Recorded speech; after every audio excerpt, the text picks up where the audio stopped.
నమస్తే. అద్దంకి దయాకర్ తెలంగాణ ఉద్యమంలో ఆ తర్వాత తెలంగాణ రాష్ట్రం సిద్ధించిన తర్వాత కాంగ్రెస్ పార్టీని జీవం పోయడంలో కీలక పాత్ర వహించినటువంటి వ్యక్తి. తెలంగాణ ఉద్యమంలో చూసుకున్నట్టయితే ఉంటే దాదాపుగా ఏ ఉద్యమంలో ఏ ఘట్టాన్ని చూసినా కానీ అద్దంకి దయాకర్ పాత్ర మాత్రం ఉంటుంది. ఇక తెలంగాణ రాష్ట్రం సిద్ధించింది. అన్ని రకాలైనటువంటి ప్రలోభాలు అధికార పక్షం పెట్టినప్పటికీ కూడా అటువైపుగా పోకుండా కేవలం కాంగ్రెస్ పార్టీని అంటిముట్టుకొని త్రుటిలో 2 సార్లు కూడా ఓటమిని అయితే చవి చూసినటువంటి పరిస్థితి. ఇక మూడోసారి కూడా టికెట్ వస్తుందని ఆశ చూపినప్పటికీ చివరికి వేరే వ్యక్తిని తీసుకొచ్చి తుంగతుర్తి నియోజకవర్గంలో పెట్టి ఆ తర్వాత ఎమ్మెల్సీని ఇస్తారు అని చెప్పేసి నిన్న సాయంత్రం వరకు కూడా ఒక ప్రచారం అయితే జరిగింది. చివరికి పేరును మారుస్తూ మరొక వ్యక్తికి అయితే ఎమ్మెల్సీ ఇచ్చినటువంటి పరిస్థితి. ఇక ఇలా అన్యాయం జరుగుతుంది, ఖచ్చితంగా మా నాయకునికి సముచితమైనటువంటి స్థానం కల్పించాలి అనేటువంటి ఉద్దేశంతో అంబేద్కర్ విగ్రహం వద్ద ట్యాంక్ బండ్ వద్ద ఉన్నటువంటి అంబేద్కర్ విగ్రహం వద్ద మాల మహానాడు నాయకులందరూ కూడా ఒక నిరసన దీక్ష మాత్రం చేపడుతున్నారు. మనతో పాటుగా మాల మహానాడు రాష్ట్ర అధ్యక్షులు పిల్లి సుధాకర్ ఉన్నారు. అన్న, అసలు మీరు ఎందుకు ఈ నిరసన దీక్ష చేయాల్సి వచ్చింది? కాంగ్రెస్ పార్టీ అధిష్టానమే చెప్తుంది కదా మీ నాయకుడు అద్దంకి దయాకర్కి ఖచ్చితంగా సముచితమైనటువంటి స్థానం ఇస్తామని. అంటే కళ్ళతో చెప్పేది నొసలతో సగ చేసేది రకంగా ఉంది పరిస్థితి. మేము 2014లో చూసినాం. 2014లో కూడా దయాకర్ గారు ఆ రోజు జేఏసీ నుంచి కాంగ్రెస్ పార్టీలో జాయిన్ అయినప్పుడు ఆ పార్టీ కూడా సోనియా గాంధీ గారు పిలిచి టికెట్ ఇచ్చిన క్రమంలో కూడా లోకల్ కూడా చాలామంది దాన్ని మార్చి మన టికెట్ను కూడా మార్చే ప్రయత్నించారు. అప్పుడు ఉద్విగ్నంగా ఉన్న పరిస్థితి. సరే, 2018లో అదే పరిస్థితి. టికెట్ చివరి నిమిషం వరకు కూడా అంటే టైం మొత్తం అయిపోయి అందరు బీఫామ్లు ఇచ్చి నామినేషన్ చేసుకొని ఆ టైం అయిపోయేదాకా ఉండి లాస్ట్ రోజు వేసి టైం తక్కువై 1000 ఓట్లతో ఓడిపోయిన పరిస్థితి. 2020 మన చూసిన 23లో చివరి నిమిషం వరకు అంటే 119 నియోజకవర్గాల్లో 118 బీఫామ్లు ఇచ్చి 19వ బీఫామ్ తుంగదుర్తుంది. చివరి నిమిషాల్లో రాత్రి 9 గంటలకు పేరు మార్చిల్లు. అంటే అప్పుడు ఉద్విగ్న పరిస్థితి దయాకర్కి. అంటే అప్పుడు అన్యాయం జరిగింది. సరే, గవర్నమెంట్ వచ్చింది. గవర్నమెంట్ రావడంలో అందరం పాత్ర ఉన్నాం. 2024 సంస్థానం ఇస్తుంది గవర్నమెంట్. రేవంత్ రెడ్డి గారు ముఖ్యమంత్రి అయ్యారు. మా అందరికీ బాధలు చేసిన వ్యక్తి అని చెప్పి అనుకున్నాం. అయితే 2024 చూసాం. మొన్న ఎమ్మెల్సీ కూడా అధిష్టానం ఆయన అడగలేదు. అధిష్టానమే ఆయన పేరు సూచించింది. కష్టపడ్డాడు అని చెప్పన్నారు. వాళ్ళు ఆయన నామినేషన్ చేసుకోవాలని కూడా చెప్పడం జరిగింది. కానీ నామినేషన్ పత్రాలు రెడీ చేసుకొని నామినేషన్ చేసే క్రమంలో మధ్యాహ్నం వరకు ఓకే మీరు వెళ్ళండి అని చెప్పే క్రమంలో ఒక మాట చెప్తున్నారు, నామినేషన్ పత్రాలు రెడీ చేసుకునేది నిజమేనా? నిజమే. అధిష్టానం నుంచి స్పష్టంగా వచ్చిన సమాచారం మాకు ఉంది. వాళ్ళు చెప్తున్నాయి కదా, నామినేషన్ మొత్తం తయారు చేసుకుని బ్యాంక్ స్టేట్మెంట్ కావచ్చు, అన్ని క్యాష్ సర్వే అన్ని సర్టిఫికేట్ రకాల సర్టిఫికేట్ తీసుకొని రెడీ చేసి పెట్టుకొని తీరపోయే టైంలో అధిష్టానం అఫీషియల్ లెటర్లలో ఆయన పేరు లేకపోవడం అంటే ఎందుకు ఇట్లా ప్రతిసారి అవమానం? మేము కూడా ఇప్పుడు దయాకర్ అంటే ఒక మనిషిగా ఆయన, ఓ వ్యక్తి కాదైనా ఈరోజు తెలంగాణ ఉద్యమంలో 10 సంవత్సరాలు తెలంగాణ జేఏసీ నాయకత్వంలో పనిచేసి తెలంగాణ యొక్క ఆకాంక్షను ఈ రాష్ట్ర వ్యాప్తంగా చెప్పినటువంటి వ్యక్తి. అంతేకాకుండా సామాజిక ఉద్యమంలో మాలమాడు జాతీయ అధ్యక్షుడిగా ఈరోజు SC/ST అట్రాసిటీ చట్టంతో పాటు మిగతా అనేక ఉద్యమాలలో దేశవ్యాప్తంగా అన్ని రాష్ట్రాలలో CANRC సంబంధించి కూడా దేశవ్యాప్తంగా తిరిగి ఈ యొక్క దళితుల యొక్క గొంతుగా పనిచేసినటువంటి వ్యక్తి. ఈరోజు సమాజం దేశంలో ఉన్నటువంటి అన్ని పౌర సమాజం మొత్తం అద్దంకి దయాకర్కు సముచితాలు ఇస్తుంది గవర్నమెంట్ అని చెప్పి భావించిన తరుణంలో చివరి నిమిషాల్లో పేరు మార్చిళ్ళు. మేమేమడుతున్నాం అంటే ఈరోజు దయాకర్కి ఎందుకు ఈ అవమానాలు జరుగుతున్నాయి? దయాకర్ ఏమైనా అసాంఘిక కార్యకలాపాలకు పాల్పడుతున్నాడా అని చేసి తప్పైంది. అసలు ఆయన పేరు అధిష్టానం ప్రకటించడం, దేవుడు వరమించిన పూజారి కార్యక్రమించడం చందంగా ఈరోజు ప్రతిసారి కూడా ఇదే మాట అంటున్నారు. ఎవరో అడ్డుకుంటున్నారు అనేటువంటి మాట స్లోగన్స్లో కూడా చెప్తున్నారు. ఎవరు అనుకోవచ్చు?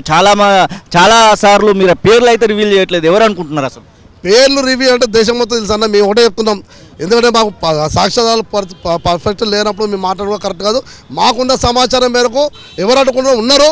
కానీ వాళ్ళ పేర్లు జిల్లా అనేది ఆయన చెప్పగలుగుతారా? అంటే చాలా మంది ఎదురు చూస్తూ ఉన్నారు అద్దంకి దయాకర్కి. నల్గొండ జిల్లా సంబంధించిన పెద్దలందరూ కూడా దయాకర్ అన్న రాజకీయ ఎదుగుదలను అడ్డుకుంటున్నారు.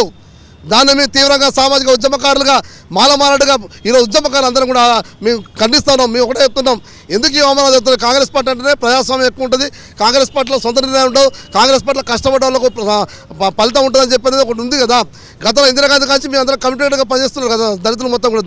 కాంగ్రెస్ పార్టీ మొన్న ఉత్తగా రాలేక కాంగ్రెస్ పార్టీలో ప్రభుత్వం ఈరోజు మంత్రులుగా బుక్కకాలేసుకు ఉత్తగా తిరగలే కదా. మాలాటోల మీద ఈరోజు సమాజంలో ఉన్నటువంటి ఉద్యమకారులు అందరి మీద టీఆర్ఎస్ పార్టీ వ్యతిరేకంగా వారు చేసిన ప్రజా వ్యతిరేక విధానాలకు నిరంకుశ పాలన వ్యతిరేకంగా ధైర్యంగా పనిచేస్తారు కదా ఈరోజు కాంగ్రెస్ పార్టీలో ఈరోజు వాళ్ళు కుర్చీలో కూర్చున్నది. అటువంటి కుర్చీ వెనక మా చెమట చుక్కలు కూడా ఉన్నాయి కదా, మా చెమట చుక్కలకు బాధ్యులైనటువంటి మా నాయకుడు అయినటువంటి మా దాయకరణకు ఈరోజు సంస్థ లేకపోతే ఇంకా మీరు చెల్లట్టుకొని కూర్చోాలా. ప్రభుత్వం వైపు కళ్ళు ఎండాకాలం కనుక వాన కోసం చూసినట్టు చూడాలా. రేవంత్ రెడ్డి గారి మీద మాకు నమ్మకం ఉంది, కానీ రేవంత్ రెడ్డి గారి మాట చెల్లుతుందో చెల్లట్లేదో, ముఖ్యమంత్రి గారి మాట ఈ తెలంగాణలో ఉందో లేదో మాకు అర్థం కావట్లేదు, ఏం అర్థం కావట్లేదు. రేవంత్ రెడ్డి గారు ఇక్కడ లేరు. ముఖ్యమంత్రి గారు గతంలో అనేక సందర్భాల్లో దయాకర్ మహామనిషి దయాకర్ సంస్థ ఇస్తామని చెప్పాడు. గౌరవ ముఖ్యమంత్రి గారికి ఈ సంఘాల నుంచి మేము విజ్ఞప్తి చేస్తున్నాం. అయ్యా ముఖ్యమంత్రి గారు, మీ కుర్చీ వెనక మా కష్టం ఉంది. మీరు అందరు ముఖ్యమంత్రిగా కాదు, మీరు కొంత సమాజం కోసం ప్రజల కోసం ఎదురుస్తున్నట్టు అంటే కొంచెం ఆలోచిస్తున్న వ్యక్తిగా మేము భావిస్తూ ఉన్నాం. కాబట్టి ఇప్పటికైనా మీరు ఇచ్చిన మాట నిలబెట్టుకోండి, అద్దంకి దయాకర్ సంస్థ కల్పించండి. ఇదే రకంగా కూడా దేశంలో అంటే ఏఐసిసి మీరేమో ఇట్లా ధర్నాలు ఇట్లా ఒక నిరసన దీక్ష చేస్తున్నారు. మీ నాయకుడు ఇప్పుడు మీ అద్దంకి దయాకర్ నాయకుడు ఏమో నాకు ఇంకా నమ్మకం ఉంది, నాకు ఇంకా మంచి పదవి రాబోతుందని వీడియో రిలీజ్ చేస్తున్నారు. మీరు ఒక రకంగా ఉన్నారు, మీ నాయకుడు ఒక రకంగా ఉన్నాడు కదా. మరి అంటే మా మంచితనాన్ని చెదగలుగుతాను అనుకోద్దన్న. ఎందుకంటే మేము మాలమాలటుగా ఆయన కింద పనిచేయడం కాకుండా సమాంతరంగా మేము ఉద్యమాలు జేఏసీలో మేము కుల సంఘంగా బలంగా పనిచేసిన ప్రణబ్ ముఖర్జీ లాంటి వ్యక్తిని రాష్ట్రపతి హోదాలో ఈ హైదరాబాద్కి వచ్చినప్పుడు 3 చోట్ల ఏకదాటుగా ఈ తెలంగాణ సమాజం పక్కకు ఉన్నప్పుడు 3 చోట్ల ఏకదాటుగా తెలంగాణ పౌరులుగా తెలంగాణ మాలమాలగా మేము ఆయన మీద అడ్డుకోవడం జరిగింది. అంటే అంత బలంగా పనిచేసిన వ్యక్తులు ఈరోజు దయాకర్ అంటే ఆయన రాజకీయ పార్టీ కావచ్చు, ఆయనకు మాకు ఏ రాజకీయ పార్టీ కాదు కదా. మీ సామాజిక సంఘం మాకు ఒక అనుమానం ఉంటుంది ఎప్పుడు కూడా. మాట్లాడిరా అద్దంకి దయాకర్తో మాట్లాడిరా, ఇట్లా ఒక నిరసన దీక్ష చేస్తున్నామని చెప్పిరా, ఎటువంటి చేద్దారు. కానీ ఎవరు అవుతారు? ఈరోజు రాష్ట్ర వ్యాప్తంగా అన్ని జిల్లాల్లో జరుగుతుంది ఈ కార్యక్రమం. ఈరోజు జరుగుతుంది, మొదలు కాదు, ఇది కొత్త కాదు. ఖచ్చితంగా దయాకరణకు ఈ రాష్ట్రంలో సంస్థానం వచ్చే వరకు మా యొక్క ఉద్యమం నడుస్తూనే ఉంటుంది, మా గలం విప్తూనే ఉంటాం. ఖచ్చితంగా ఈ సందర్భం కూడా మన ఛానల్ నుంచి అడుగుతున్నాం, విజ్ఞప్తి చేస్తున్నాం ఏఐసిసి పెద్దలకి, ఖర్గే గారికి, సోనియా గాంధీ గారికి, రాహుల్ గాంధీ గారికి. అయ్యా మీరు ఆయన పేరు చూపించడం, ఇక్కడ పేర్లు మార్చడం ఏం జరుగుతుందో మాకు అర్థం కావట్లేదు. దయచేసి మీరు పదవులు చెప్పినా పర్లేదు, ఆయన అడగలేదు, ఇవ్వకపోయినా అడ్డుకుంటున్న పేరు చెప్పండి. ఎవరు అడ్డుకుంటారో, ఎవరు అద్దంకి దగ్గర పేరు తీసేస్తా ఉన్నారు, అద్దంకిని అడ్డుకుంటున్న పెద్దలు ఎవరు అనేది మాకు చెప్పాల్సిన బాధ్యత ఉంది మీకు. దయచేసి అలా చెప్పండి. ఈ సందర్భం కూడా మేము ఒకటే హెచ్చరిస్తా ఉన్నాం ఈ రాష్ట్రంలో ఉన్నటువంటి అద్దంకిని అడ్డుకుంటున్నటువంటి దుర్మార్గులకి. ఖబర్దార్, మీరు రాజకీయ ఎదుగుదలని అనుకుంటున్నారు, కానీ ఆయన ఆత్మగౌరవాన్ని మీరు ఏం చేయలేరు అనే విషయాన్ని గుర్తు చేస్తాను. మీరు ఇదే రకంగా కనుక అద్దంకిని అడ్డుకునే ప్రయత్నాలు చేస్తే రాష్ట్రంలో మీకు జరిగే పరిస్థితి ఇక మీకు చేసి చూపిస్తాం. ఒకవేళ ఎంపీకి పొమ్మని అంటే ఇప్పుడు ఏప్రిల్ మేలో వచ్చేటువంటి ఎంపీ ఎలక్షన్స్లోకి పొమ్మని అంటే మీరు శాంతించే అవకాశం ఉంటుందా, లేదంటే నామినేటెడ్కే కావాలని కోరుకుంటున్నారా? మేము ఏమంటున్నాం అంటే ఎంపీ అంటే ఎమ్మెల్యే అప్పుడు టికెట్ ఇవ్వలేదు, ఎమ్మెల్సీకి టికెట్ ఇవ్వలేదు. గతంలో ఇచ్చినప్పుడు రేపు ఎంపీ ఇస్తారని మాకు నమ్మకం. ఇప్పుడు ఈ రాష్ట్రంలో ప్రభుత్వం ఉంది, ప్రభుత్వం ఉన్నప్పుడు ప్రభుత్వంలో భాగస్వామ్యంగా ఒక తెలంగాణ గొంతుకగా, కాంగ్రెస్ పార్టీ గొంతుకగా పొద్దున్న లేదా టీవీ డిబేట్లలో ప్రభుత్వం తెలంగాణ యొక్క కాంగ్రెస్ పార్టీ యొక్క ఆవశ్యకతను మొత్తం ప్రజల ముందు పెట్టినటువంటి వ్యక్తి కదా అద్దంకి దయాకర్. అటువంటి వ్యక్తిని ఈరోజు రాష్ట్రంలో పరిపాలన ముందుస్తే, భాగస్వామ్యం చేస్తే ఇంకా మరింత ప్రజలకు దగ్గరగా కాంగ్రెస్ పార్టీ అటువంటి వదిలిపెట్టి ఇంకేదో చేస్తా అని చెప్పి ఎట్లా నమ్మకం ఉంటుంది మాకు? రాష్ట్రంలో ప్రభుత్వం ఉంది, ఈ ప్రభుత్వం రావడం మా చెమచట్టు. మీరేమన్నా గాంధీ భవన్ కానివ్వండి, సెక్రటరియట్ వైపు పోయి మంత్రులను కానివ్వండి, ఇప్పుడు ఉన్నటువంటి కాంగ్రెస్ పార్టీ లీడర్లను కలిసేటువంటి ప్రయత్నం చేస్తున్నారా? గతంలో కలిసామన్నా, మేము మళ్ళీ కలవాల్సిన అవసరం లేదు. ఎందుకంటే మాకు రాజ్యాంగపరంగా ప్రజాస్వామికయుతంగా నిరసన తెలియజేసే హక్కు మాకు రాజ్యాంగం ఉంది కాబట్టి అంబేద్కర్ సాక్షిగానే మేము నిరసన తెలియజేస్తూ ఉన్నాం. అంతమించి మేము గాంధీ భవన్ పోవడానికో, పెద్దలు కలవడానికో ఇంకేముంది, అడ్డుకునేదే పెద్దలే. ఇంకా మళ్ళీ మిమ్మల్ని పోయి వాళ్ళని ఏం అడుగుతాం మేము? దయచేసి ఇదని అర్థం చేసుకోవాలి. కాబట్టి ఇప్పటికైనా అద్దంకి దయాకర్ విషయంలో గౌరవ ముఖ్యమంత్రి గారు మాట నిలబెట్టుకోవాలి. ఏఎస్ఎస్ పెద్దలు కూడా అట్లాంటి వ్యక్తులను కాపాడుకుంటేనే భవిష్యత్తులో వచ్చే తరాలకి కాంగ్రెస్ పార్టీకి ఇట్లాంటి వ్యక్తులు మాకు ఉంటారని చెప్పి మేము చేస్తూ ఉన్నాం. ఎంతమంది ఇప్పుడు మొత్తానికి మీకు మద్దతు తెలపడానికి కేవలం మాలమహానాడు ఒకటే ఉందా, ఇంకేదైనా సంఘాలను మీ మద్దతు తీసుకోబోతున్నారు? దళిత సంఘాలు ఉన్నాయి, బహుజన సంఘాలు ఉన్నాయి, చాలా సంఘాలు కనబడతా ఉంటాయి కదా. మీకు తెలియంది కాదు, మీడియాకు తెలియదు కాదు, అద్దంకి దయాకర్ ఒక్క కులానికో ఒక మతానికో ఒక ప్రాంతానికి సంబంధించిన వ్యక్తి కాదు. ఈరోజు 9 రాష్ట్రాల్లో నిర్మాణం ఉన్న వ్యక్తి, 9 రాష్ట్రాలలో కార్యక్రమాలు నిర్వహించినటువంటి వ్యక్తి, ఆంధ్రాలో కూడా బహిరంగ సభలు పెట్టి జన సమూహంతో పాల్గొన్న వ్యక్తి. ఎక్కడ సమస్య ఉంటే అక్కడ, అది బాంబే కావచ్చు, ఢిల్లీ కావచ్చు, లేకపోతే ఇక్కడ కర్ణాటక కావచ్చు, ఏ రాష్ట్రమైనా పోయినటువంటి వ్యక్తి. అటువంటి వ్యక్తి ఒక కులానికి ఇట్లా పరిమితం చేయగలుగుతాం. అట్లాంటి వ్యక్తి ఒక కులం ఒకటి సపరేట్ ఉంటుంది. ఈరోజు దళిత సంఘాలు కూడా ఐక్యవేదిక ఉన్నది, అన్ని కులాల వాళ్ళు ఉన్నారు, ఒక ఓన్లీ మాలలే కార్యక్రమం ఉంటుంది. అద్దంకి దయాకర్ అభిమానులు పెద్ద ఎత్తున ఉన్నారు, అన్ని జిల్లాలో చేస్తారు. అద్దంకి దయాకర్ అభిమానులు కాదు, అన్ని పార్టీల అభిమానులు ఉన్నారు. తెలంగాణ ఉద్యమకారులు అందరూ కూడా ఈరోజు మొత్తం అయ్యో మా గౌరవం నిలబెట్టి రేవంత్ రెడ్డి గారు అని చెప్పి భావించు, కానీ ఒక్కసారి కుండెత్తేసినట్టు పరిస్థితి. దయచేసి అటువంటి ప్రయత్నం జరగకుండా ఒక నమ్మకాన్ని కలిగించే ప్రయత్నం రేవంత్ రెడ్డి గారు చేయాలంటే దయాకర్ గారికి సముచిత స్థానం ఇవ్వాలని చెప్పి మీ సందర్భంగా విజ్ఞప్తి చేస్తాం. మనతో పాటుగా దార సత్యం ఉన్నారు. ఎట్లా చూస్తారన్న, మొత్తానికి చివరి దశ వరకు వచ్చింది, నామినేషన్ పత్రాలు కూడా రెడీ చేసుకున్నారు మీ నాయకుడు, కానీ నామినేషన్ పత్రాలను చివరికి పక్కకు పెట్టాల్సినటువంటి పరిస్థితి వచ్చింది. దీని వెనక కుట్ర. పొద్దుగాల నేను ఒకటి వీడియో చూసిన. ఒక వీడియో చూస్తే ఏమంటుండే, ఈ కాంగ్రెస్ పార్టీలో కోమటిరెడ్డి వెంకటరెడ్డి ఉన్నంత వరకు అద్దంకి దయాకర్కు ఒక్క పోస్టు కూడా రాదు, ఏం బీక్కుంటారో బీకోరు అంటే చెప్తున్నారు. అంటే మా బాల ఒక ఎవడో యూట్యూబ్లో ఒకడు నల్గొండనంట, అది చూసినప్పటి సంది మా రక్తం మరుగుతున్నది. మేము కష్టంతో నిర్మించిన ఈ తెలంగాణ సమాజం, దయాకర్ కష్టము, దయాకర్ సంఘం పెట్టినప్పటి నుంచి నేను ఎంబడున్నా. గత 20 సంవత్సరాల నుండి ఎంబడి ఉన్నాం.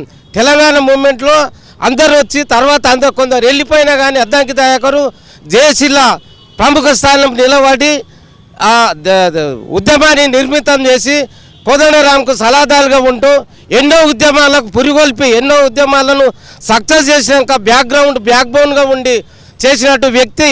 మా కులానికి ఒక శిఖరం ఆయన. మా కులం మాల కులం అంటే అద్దంకి దయాకర్ ఒక శిఖరం. హిమాలయాలంత గౌరవం మాకు అద్దంకి దయాకర్. ఇవాళ ఒక్కొక్క మెసేజ్ చూస్తే మాకు ఆత్మహత్యలు చేసుకోబుద్ధి అవుతుంది, మాకు చనిపోబుద్ధి అవుతుంది.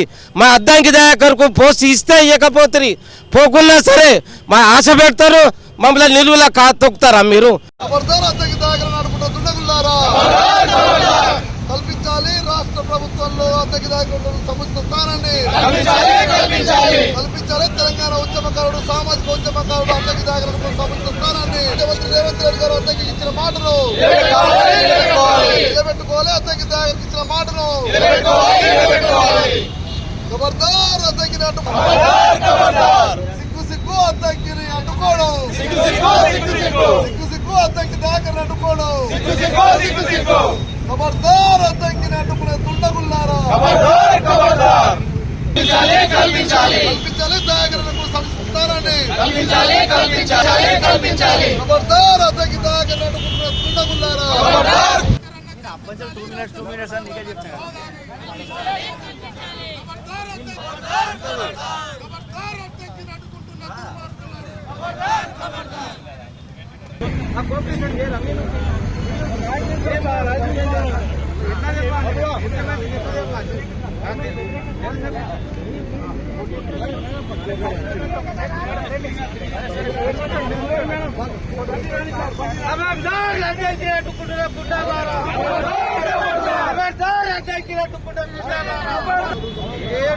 చోకడి కథలు కావు,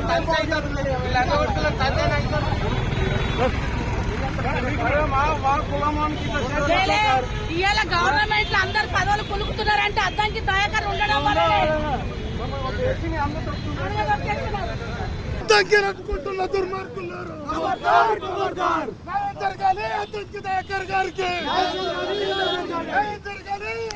అద్దంకి దయాకర్కు మద్దతు పలుకుతూ అద్దంకి దయాకర్కి ఖచ్చితంగా ఏదో ఒక పదవి ఇవ్వాలని ఇక్కడ ధర్నా చేస్తున్నటువంటి మాల మహానాడు నాయకులను అరెస్ట్ చేస్తున్నటువంటి సందర్భాన్ని అయితే మనం చూస్తున్నాం.